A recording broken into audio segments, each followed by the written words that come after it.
Assalomu alaykum, hurmatli fermerlar, hurmatli paxtakorlar, hurmatli gallakorlar. Mana bugun bitta dehqon fermerimizni paxta maydonlarida turibmiz hozir. Paxtasi juda ham go'zal holatda chiqibdi.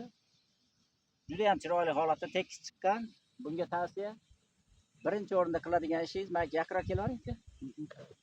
Birinchi o'rinda qilinadigan ish hozir bunga tezlikman. Chiroyli qilib kultivasiya qilish kerak.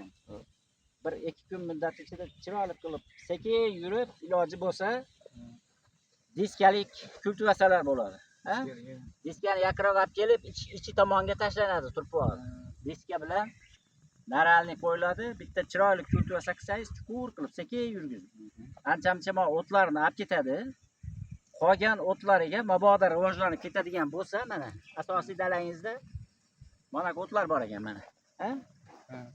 Plus mana o't bor ekan. Assalomu alaykum. Bularga qarshi 2 tarkibli Kiviki Step degan yaxshi preparat bor.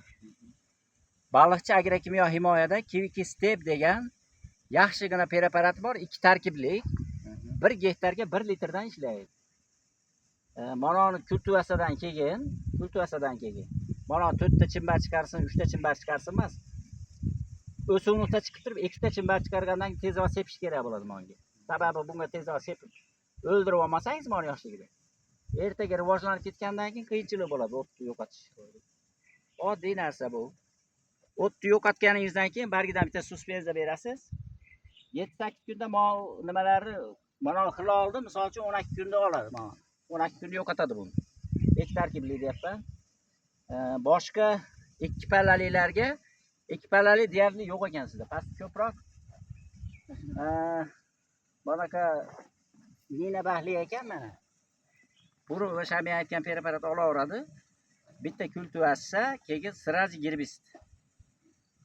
Bo'ldi, shu tavsiya hozircha.